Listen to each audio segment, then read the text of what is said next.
Wil je zo'n lange provincie als Limburg binnen 1 dag controleren, dan heb je een helikopter nodig. Zo dadelijk kunnen we hier zo overheen en dan moet het bij dat blauwe gebouw.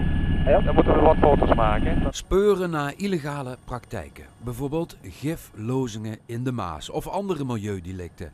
Maar ook de blauwalg signaleren in het water en de dijken controleren. Dat hoort bij het programma.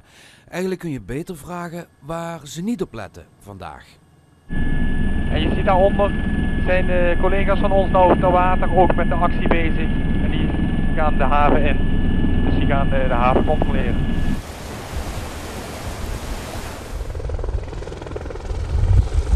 Zeker een zinvolle actie. Als ik kijk wat we tot nu toe al een 15-tal zaken binnen hebben. Operatie ter land, ter zee en in de lucht.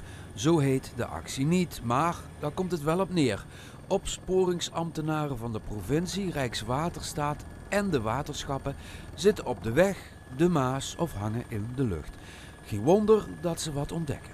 En het gaat over een lozing, maar daar hebben we monster van genomen. En is een overtreding geconstateerd met bestrijdingsmiddelen. In veel gevallen is er verder onderzoek nodig. Soms kan er meteen vandaag ter plekke bekeurd worden.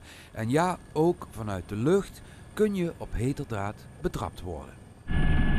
Ja, de helikopterview, hè. Je ziet duidelijk één oogopslag, zie je gewoon heel veel. 1 keer per jaar voeren waterschappen samen met Rijkswaterstaat en de provincie zo'n grote gezamenlijke inspectieronde van Limburg uit.